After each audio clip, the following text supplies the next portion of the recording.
Well, the last week and a half has certainly been unprecedented and historic in many ways. And I'd say the market overall, and Nasdaq in particular, has handled it very well in terms of market resiliency and availability of our markets. Our markets are functioning. We're able to handle the elevated volumes.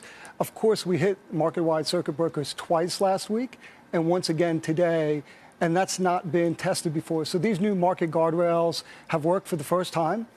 We entered into a halt on an orderly basis. We came into the reopening on an orderly basis. The industry responded well. And from a Nasdaq perspective, most importantly, we wanted to get our stocks up and running, quoting and trading immediately so that we could support a robust price discovery process. And the feedback we've gotten so far from the industry and the SEC has been generally positive.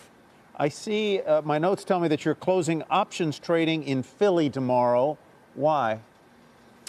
So what we're closing tomorrow is the open outcry floor of the Philadelphia Stock Exchange. So to be clear, Philadelphia Stock Exchange and Philadelphia Options Exchange will be open for business on a fully electronic basis. I see. And after careful consideration and collaboration with the floor traders, we made the decision to put people's well-being and safety first. So we have suspended floor operations for the time being. Yes, my note said trading floor in Philly. I should have noticed that, but I just misread it. Let's talk a little bit about the flow of IPOs. I know that is one of the lifebloods of your business. I can't imagine there's much blood circulating in that realm right now.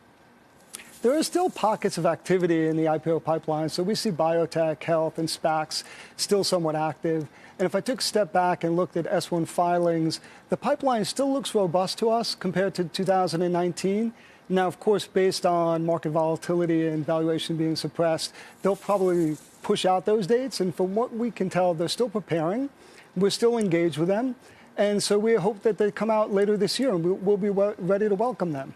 You know, there has been some talk in some quarters that markets ought to take a breather, shut down for a little bit. I assume you don't agree with that.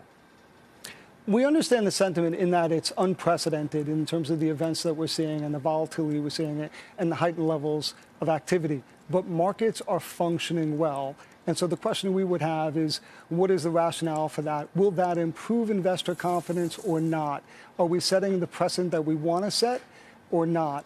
And from our perspective, if there needs to be a conversation, let's make sure that it's coordinated with the SEC, with other exchanges. Let's talk about how the market-wide circuit breakers have been working or not working.